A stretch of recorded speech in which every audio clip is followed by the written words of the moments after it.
Assalamualaikum warahmatullahi wabarakatuh. Alhamdulillah. Alhamdulillahirabbil alamin. La haula wala quwwata illa billah.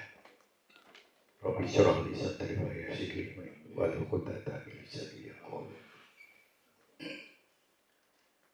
Marilah kita bersama-sama menundukkan hati kita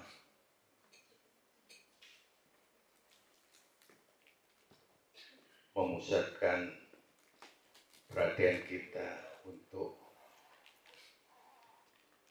menyampaikan rasa syukur kehadirat Allah Subhanahu wa taala yang telah memberikan nikmat pada kita berupa kesempatan untuk mengasuh roh dalam majelis yang mulia ini, dan kita bersama-sama selalu memanjatkan sholawat kepada junjungan kita Nabi Allah Muhammad Rasulullah SAW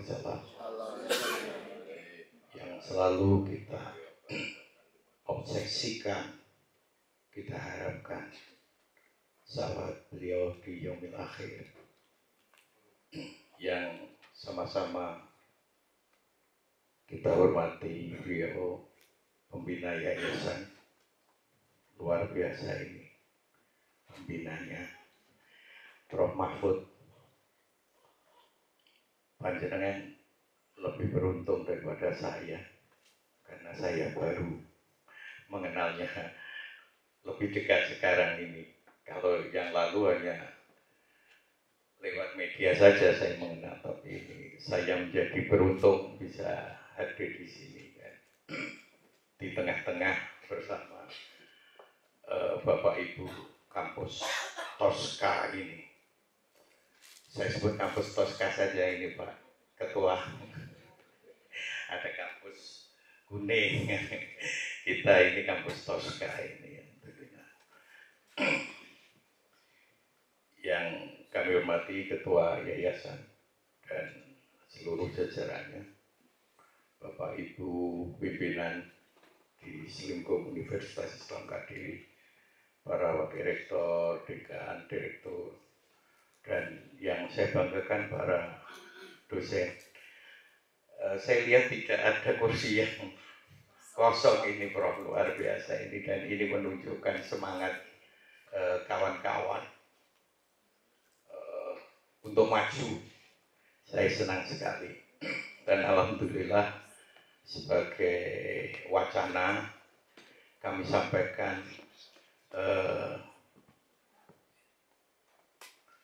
dosen-dosen ini sudah lebih dari 50% lektor ke atas ya.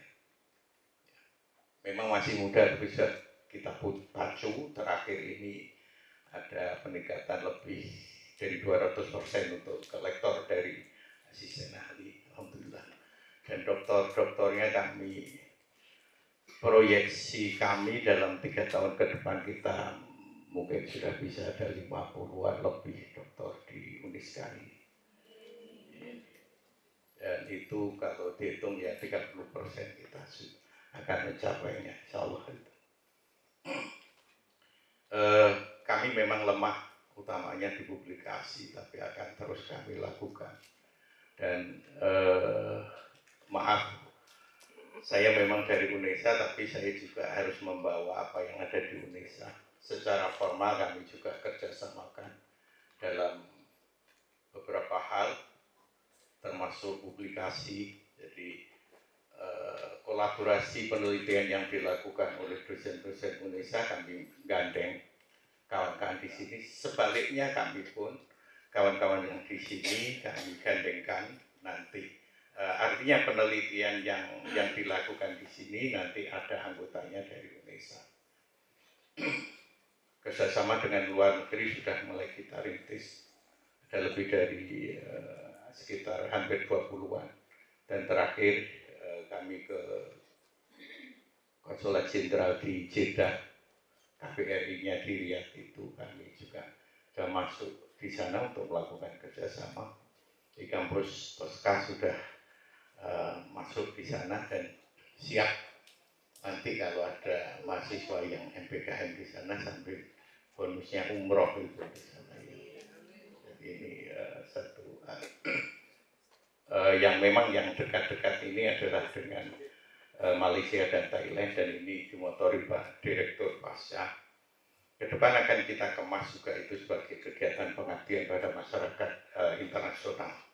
Kalau selama ini lebih ke international conference dan menjajaki kerjasama, tapi bisa juga kita nanti kemas di samping itu dalam bentuk pengabdian pada masyarakat di kancah internasional. Tentu banyak masyarakat kita yang ada di sana. Di akhir-akhir ini, alhamdulillah kita juga sudah mendapatkan izin untuk pelaksanaan model RPL, rekognisi belajar lampau, yang merekognisi pengalaman-pengalaman lapangan untuk diakui sebagai setara dengan mata kuliah, sehingga mahasiswa itu tidak harus menempuh seluruh mata kuliah yang ada dalam satu program studi, tapi beberapa saja. Artinya beberapa yang sudah bisa disetarakan dari pengalaman kerjanya itu diakui sebagai telah menempuh mata kuliah itu. Dan tidak banyak perguruan tinggi yang mendapatkan izin operasional seperti itu. Dan alhamdulillah UNISKA sudah bisa melakukan itu berkat kawan-kawan, dan luar biasa ini semangatnya. Terus terang saya tidak setiap hari di sini, tetapi kawan-kawan kinerjanya bagus sekali gitu ya. Jadi ini saya mengapresiasi betul. Hanya memang tentu saja dengan era ini kami masih bisa berkomunikasi dalam 24 jam misalnya seperti itu. Beberapa hal yang lain yang cukup menggembirakan adalah bahwa kami ini memiliki program boarding untuk mahasiswa, biasanya mahasiswa baru begitu, tahun-tahun awal di asrama Rusunawa. Kalau dulu hanya berfokus pada satu, yakni pada peningkatan kualitas aswajanya, sekarang, dan itu dalam waktu 1 bulan, sekarang kami kemas dalam waktu 1,5 bulan dengan program 3-in-1 sesuai dengan visi UNISKA ini. Yang pertama adalah aswaja itu kita kuati, yang kedua bela tanah air, bela negara, dan ada mata kuliah itu di sini. Yang ketiga, kami ingin menyiapkan mahasiswa untuk siap di era global ini dengan kemampuan berbahasa Inggris. Jadi tiga-tiganya itu diselenggarakan di Rusunawa, di asrama mahasiswa itu. Memang masih merangkak, kelak kami ingin kalau itu sudah bisa settle dan bagus, bisa menjadi model dan bisa kami tawarkan keluar untuk lembaga-lembaga bisa berlatih sini. Jadi misalnya pemerintah daerah mau paket, mimpinya begitu, paket sebulan atau paket ini, tentu dengan fasilitas yang kami sesuaikan. Jadi mereka digodok karakternya, ada kesamaptaannya juga bela negara dalam bentuk kesamaptaan. Mereka peduli lingkungan, baris berbaris dan sebagainya. Jadi lebih kompleks, dan itu kami menganggap ini akan menjadi keunggulan dari UNISKA yang insya Allah tidak didapatkan dari perguruan tinggi yang lain. Saya kira itulah garis besar. Masih banyak lubang-lubang yang harus kami tutupi dan kami tanami juga dengan tumbuh-tumbuhan yang lebih subur dan siram. Mudah-mudahan Bapak Ibu yang lain bersama-sama untuk bisa menumbuhkan itu. Terima kasih, dan pada kawan-kawan saya berterima kasih sekali, terharu atas beberapa prestasi yang sudah diraih oleh kawan-kawan. Meskipun saya hanya sedikit sekali memberikan uluran tangan saja, pikiran-pikiran kecil itu, tapi kawan-kawan yang luar biasa. Mohon maaf kalau ada hal yang kurang berkenan. Kami mohon arahan untuk pengembangan kami ke depan. Terima kasih. Wabillahi taufiq wal hidayah. Wassalamualaikum warahmatullahi wabarakatuh.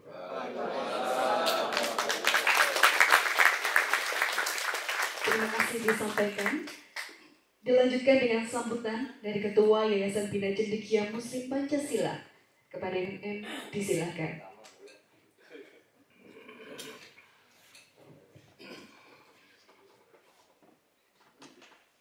Assalamualaikum warahmatullahi wabarakatuh.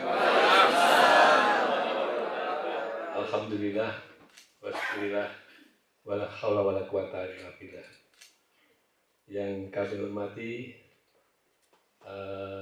Bapak Ketua Pembina Yayasan Prof. Mahfud MD, yang kami hormati Pak Rektor beserta jajarannya, dan para dosen yang hadir pada malam hari ini.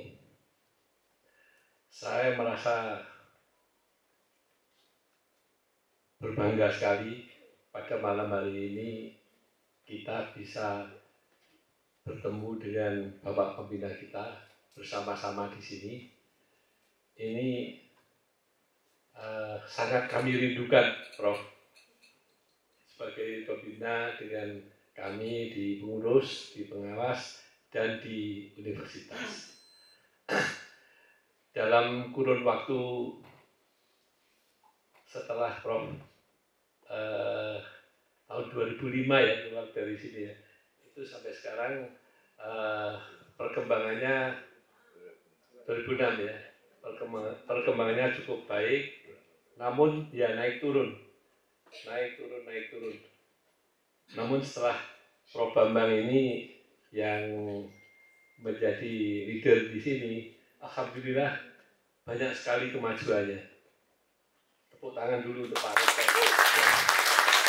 Kalau kemarin dalam wisuda itu telah disampaikan perkembangan dan inovasi-inovasi dan penghargaan-penghargaan. Namun sekarang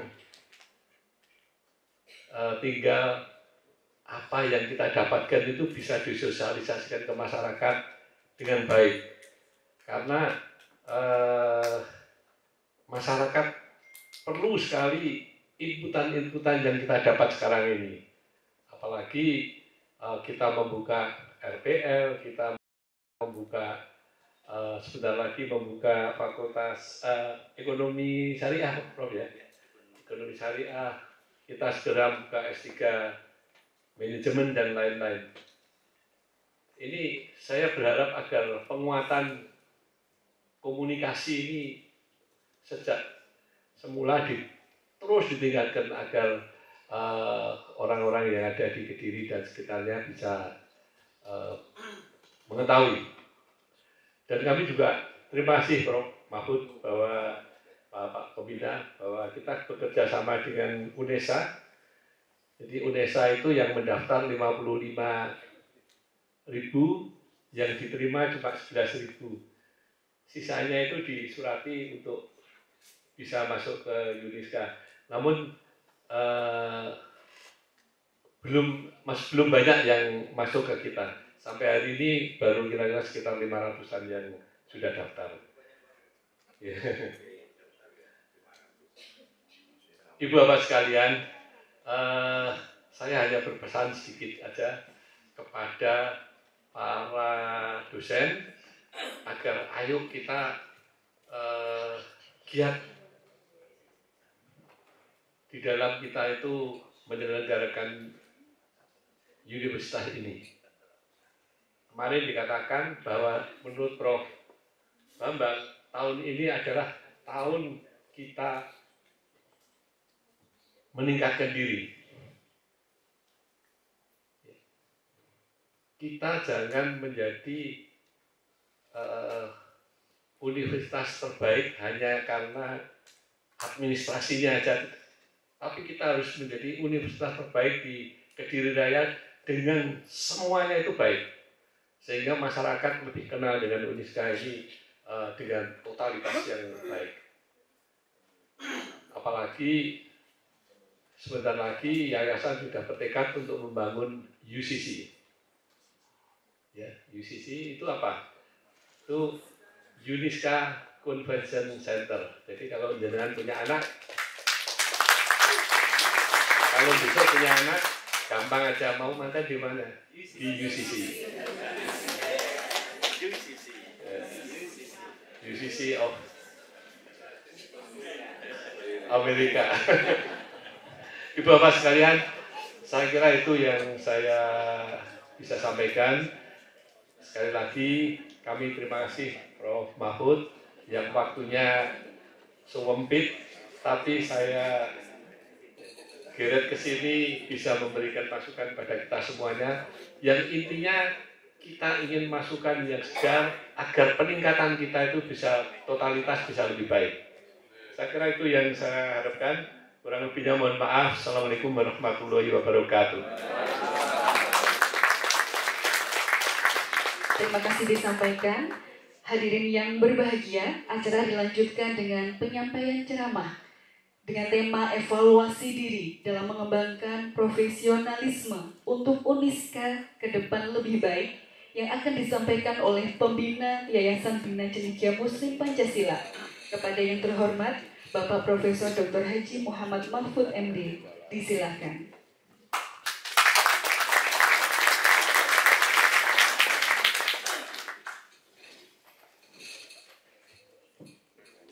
Assalamualaikum warahmatullahi wabarakatuh. Alhamdulillah, asyhadu an la ilaha illallah wa asyhadu anna Muhammadar Rasulullah. Allahumma shalli wa sallim wa barik ala Sayyidina Muhammad wa ala ali Sayyidina Muhammad.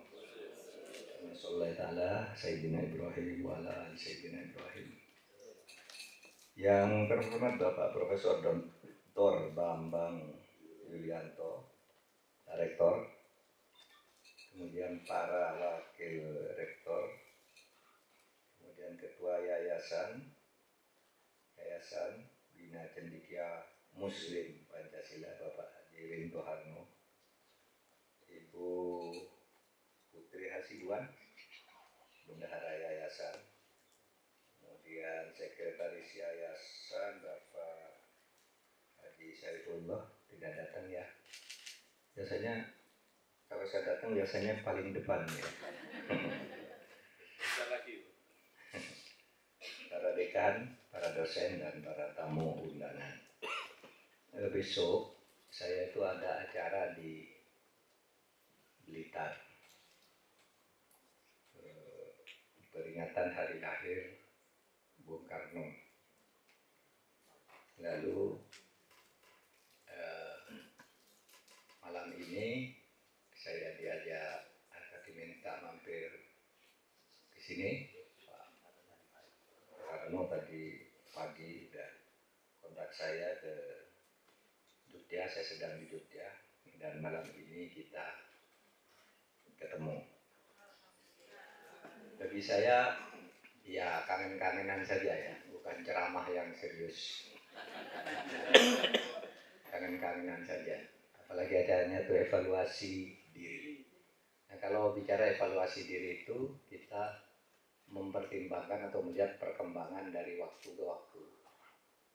Bagaimana dulu, bagaimana kemarin, bagaimana sekarang, bagaimana besok, dan bagaimana besok lagi. Biasanya satu melihat ke belakang dan sampai hari ini, lalu ke depannya mau apa. Evaluasi yang disertai dengan kontemplasi. Nah, karena mau bicara evaluasi diri, maka saya akan mulai dengan satu cerita.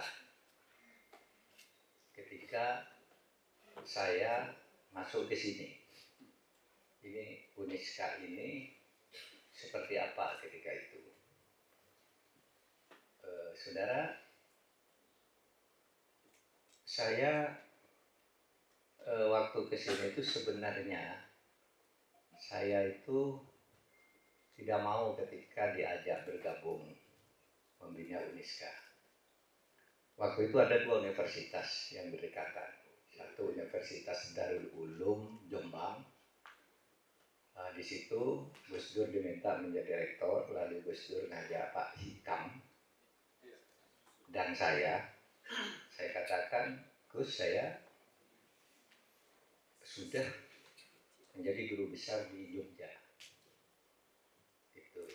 Ya nggak apa-apa, seperti kami itu kan sudah jadi guru besar peneliti di LIPI kan bisa merangkap gitu.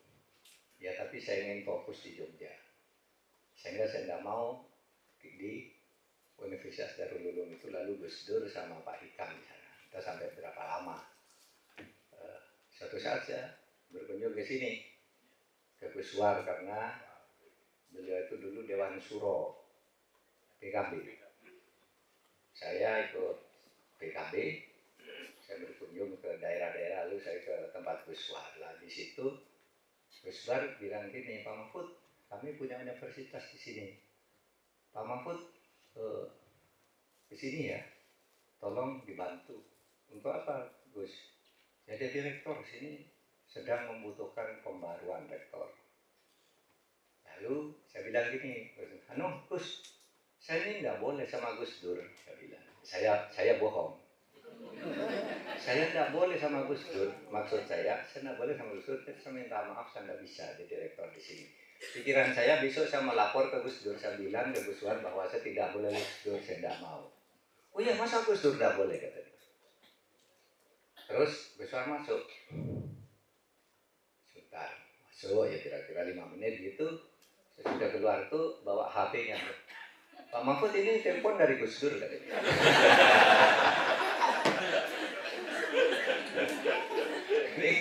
Ini ada telepon dari Gus Dur. Belum. Kok Gus Dur telepon kok enggak langsung ke saya? Enggak tahu, katanya. Saya kan punya HP juga, masa HP-nya Gus Dur. Kalau ya itu, teleponnya Gus Dur itu kata Pak Mahfud, ini permintaan saya, Pak Mahfud terima dulu tugas menjadi rektor di Unisca. Nah itu peristiwanya saya masuk ke sini. Ya karena di Gus Dur, ya waktu itu Gus Dur baru lengser sebagai presiden. Saya baru berhenti juga sebagai Menhan, saya kembali ngajar di Jogja sebagai PNS guru besar di bidang hukum tata negara. Nah, ya itulah. Sejak itu tahun 2002 saya menjadi rektor di sini. Nah, inilah titik tolak evaluasi itu. Pada saya waktu masuk ke sini belum apa-apa ini universitas. Dosennya masih sedikit. Yang sekarang masih ada di sini yang selalu menemani saya kalau saya datang itu ini Pak Dinto Harno dari yayasan, lalu Pak Talha ini, Pak Talha rektor, Pak Sumaji, dulu ada Pak Mustain, sekarang Pak Eko, pegawainya Bu Kartini, lagi mana tadi? Saya yang Pak sopirnya Pak Taufik, lalu Taufik tuh nyopiri saya tuh ugal-ugalan tuh.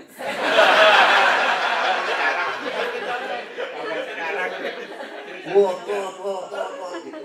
Kalau tidak, Fik, jangan terlalu cepat. Saya takut nih nanti tabrakan jalan raya gitu. Pak, saya kalau nyupir pelan saya ngantuk, katanya. Kalau gitu kamu nggak usah nyupiri saya besok, saya bilang. Saya nggak cari yang ngantuk, lalu mau nyupirnya bagus. Sampai sekarang. Nah itu cerita saya masuk sini. Nah, jadi pada waktu itu saya menjadi rektor di sini sampai tahun 2006. Gitu, sampai tahun 2006. Minta mau berhenti di tengah jalan nggak boleh. Sesudah saya terpilih jadi anggota DPR itu kan saya ada alasan meskipun tidak dilarang oleh undang-undang, saya ada alasan untuk minta mundur, minta berhenti. Tetapi pada waktu itu tolong ditunda dulu. Ini kan sudah sebentar lagi pemilihan, sehingga berjalan sampai tahun 2006. Lalu yang menggantikan saya itu Pak Pariyadi ya, Profesor Pariyadi. Pak Abu, baru habis Pak Abu, Pak Pariyadi gitu ya. Nah, Pak Abu ini jadi rektor, berhenti, kemudian jadi rektor lagi gitu kayaknya. Masuk-masuk tidak ke yayasan, tidak ke mana. Ini orang paling setia pada Unisca. Sejak tahun 2002 saya di sini sampai ini tahun 2024. Berarti sudah 22 tahun setiap urusan saya dengan UNESCO selalu bertemu dengan Pak Tolha ini. Jabatannya ganti-ganti dia. Sama dengan saya ganti-ganti juga.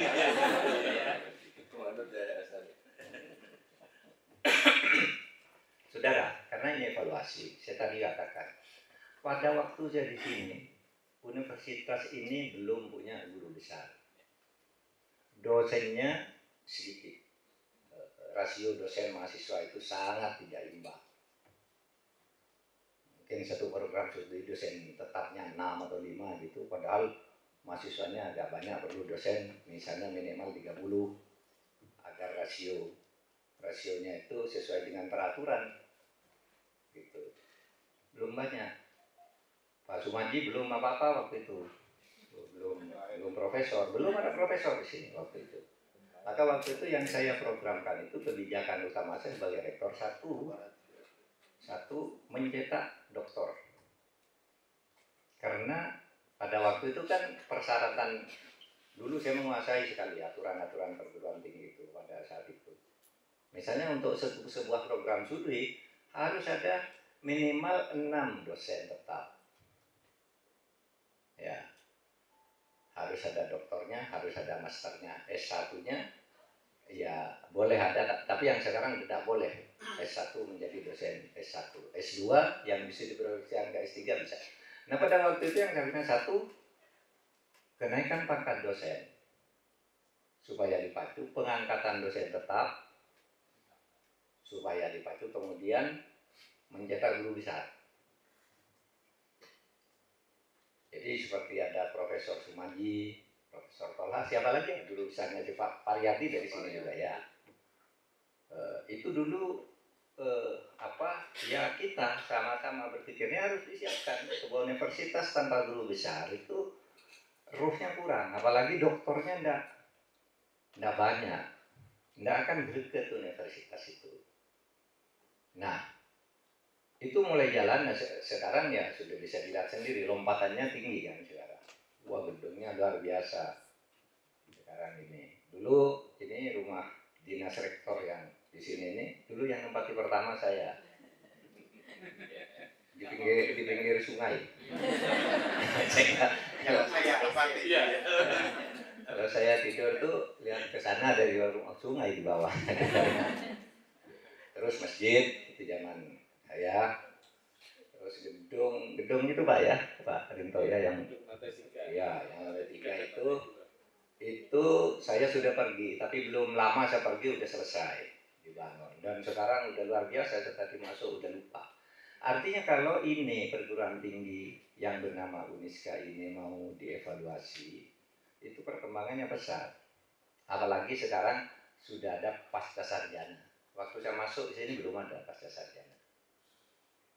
Gitu. Apa kesimpulannya? Kesimpulannya sekarang ini ya kita sudah berjalan sesuai dengan yang kita rencanakan bersama. Maju dari waktu ke waktu, dan universitas ini sudah masuk di dalam direktori universitas di Indonesia yang sudah mempunyai akreditasi yang bisa diakui dan bisa kemana saja alumninya. Karena beda, saudara, saya ini dulu lulusan universitas swasta, namanya Universitas Islam Indonesia, di zaman Orde Baru. Itu tidak dipandang, meskipun bagus bagaimanapun itu tidak dilihat sebelah mata untuk karir, untuk jadi hakim itu didiskriminasi, jadi jaksa didiskriminasi, gitu. Dulu, nah sekarang zaman reformasi ini tidak ada lagi persaingan yang diperlukan. Tidak ada negeri, tidak ada swasta, tidak ada sekolah agama, sekolah umum. Coba saudara lihat tuh. Orang-orang UIN, sekolah agama, itu dulu bisa memimpin komisi pemilihan umum. Yang seharusnya itu adalah milik Doktor Ilmu Politik. Itu Pak Saifullah, tuh Pak. Assalamualaikum. Ini Pak, tadi baru saya sebut-sebut Pak. Sini. Pak Saifullah ini kalau saya datang biasanya paling depan, ini kok enggak ada. Sarangan acara ini. Monggo Pak. Hati-hati Pak. Ya Allah. Alhamdulillah. Rekaman dulu.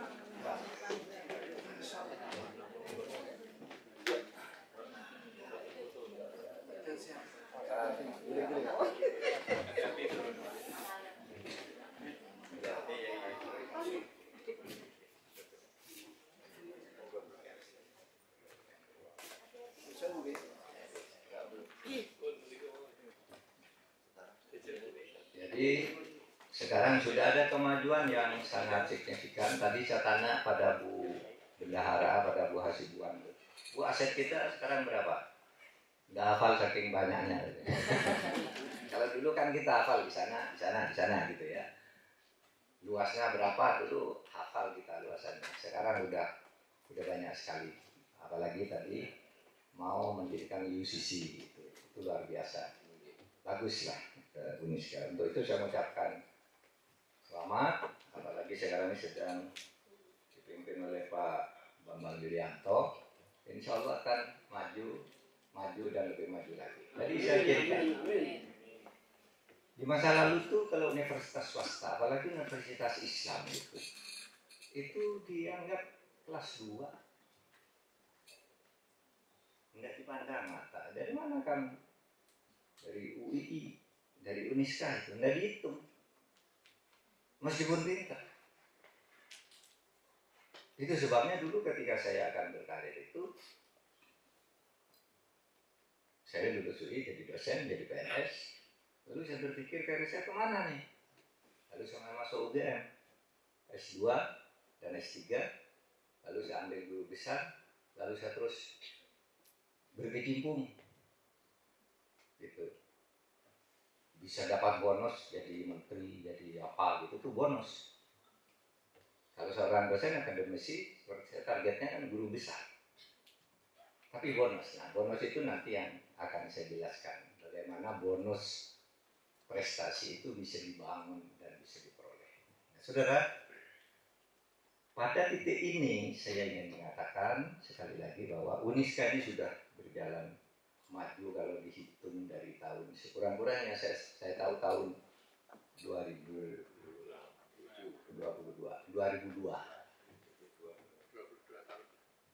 Sejak 22 tahun saya ke sini, sekarang sudah begini hebat gitu. Sudah seperti kampus-kampus maju di kota besar. Bagus.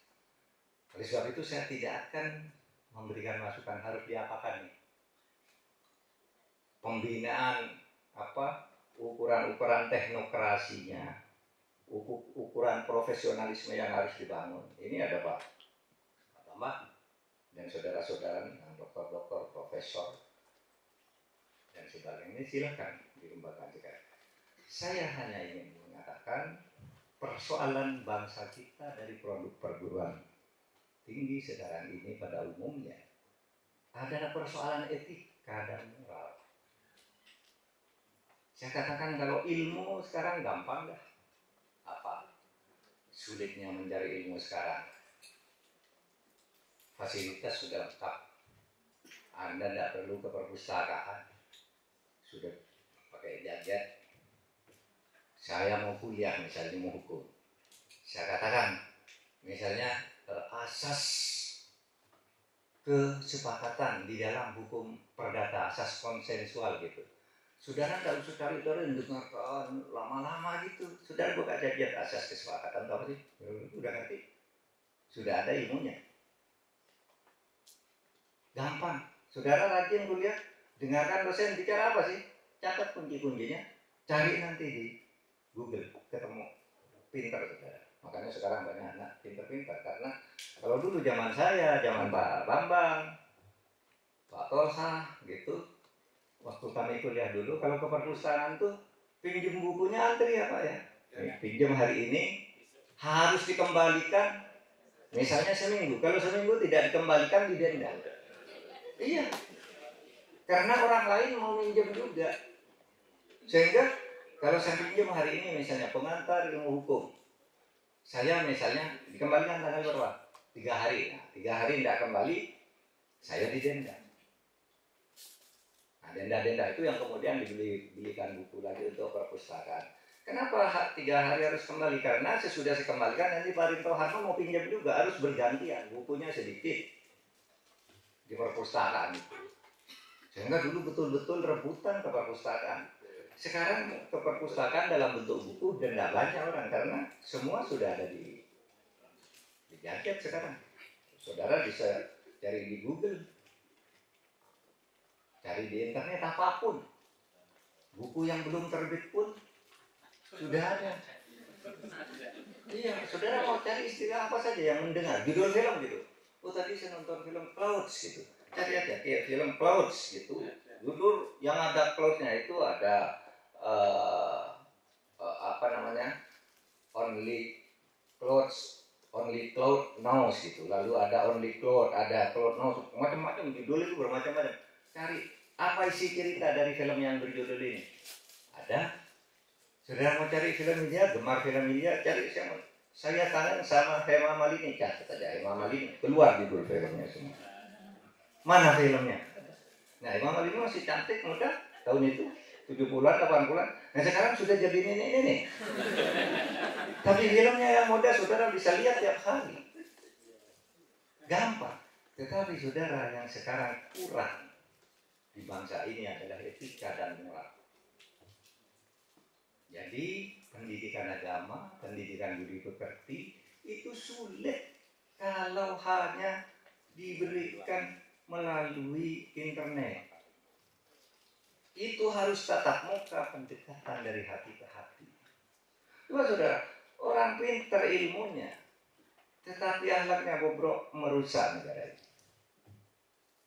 Kalau ahli hukum, misalnya ini sudah ada ibu yang doktor ilmu hukum. Mana bu?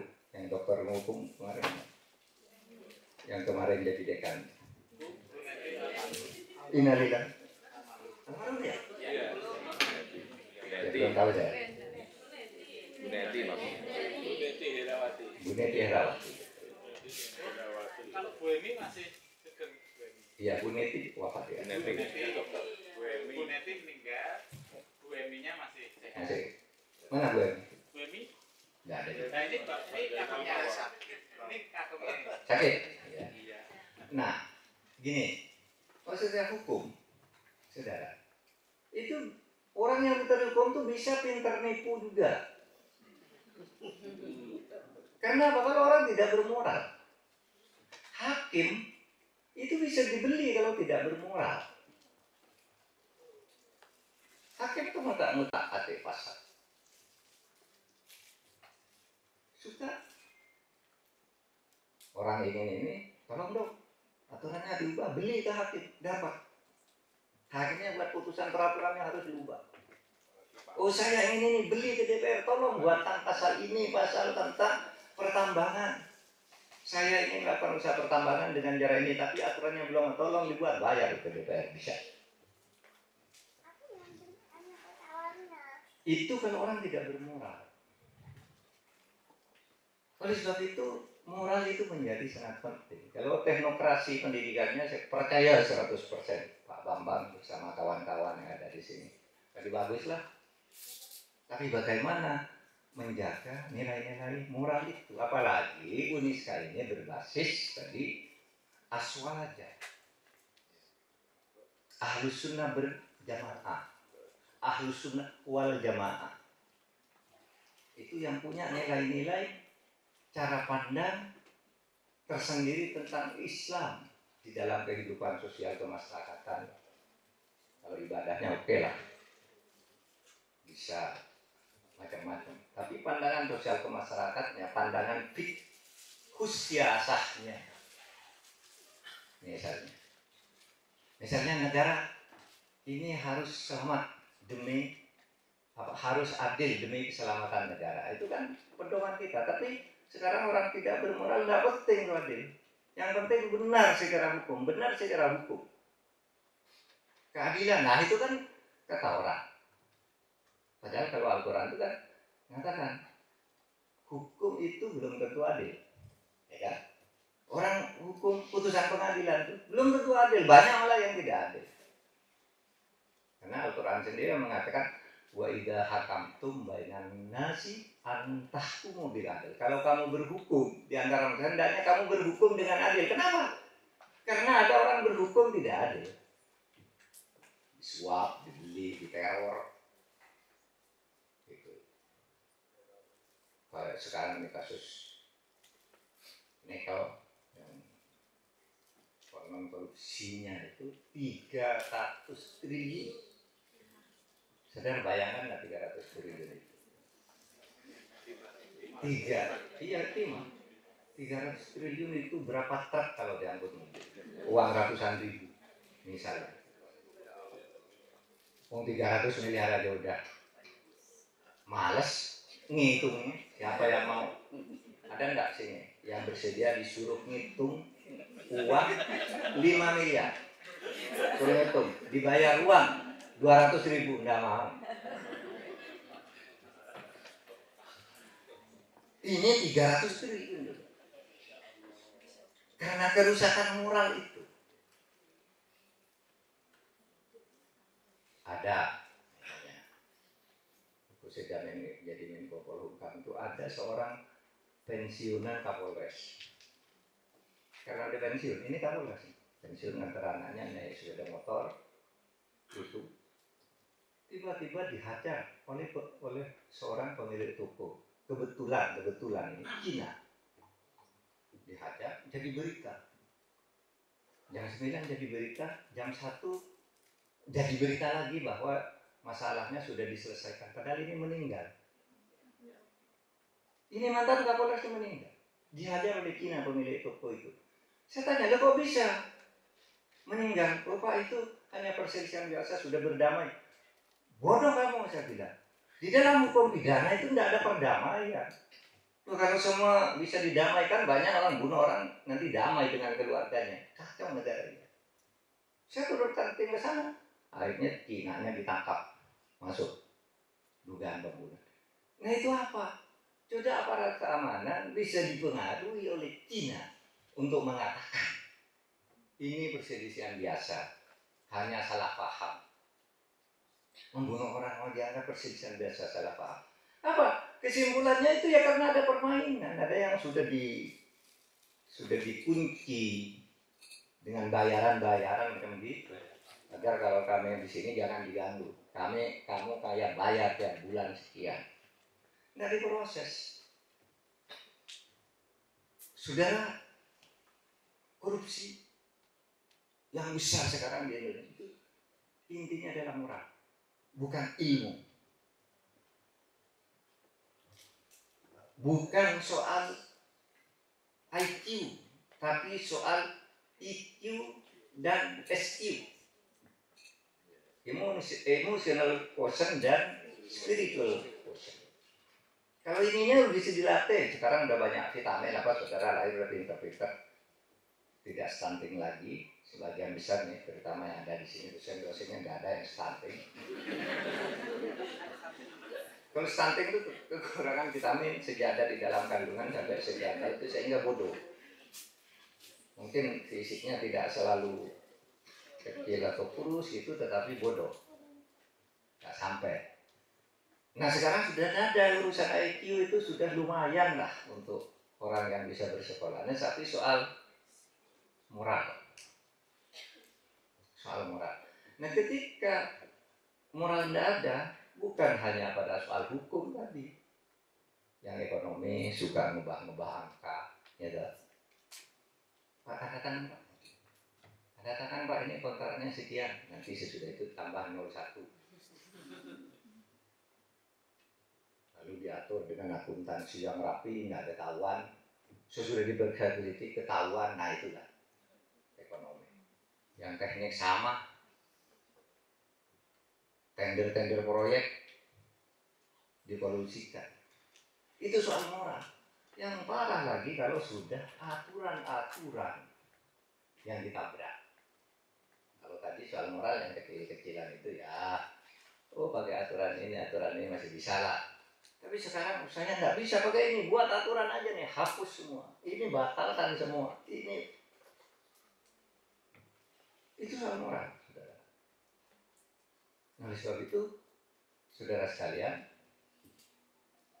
profesionalitas mengurus Uniska ini udah bagus.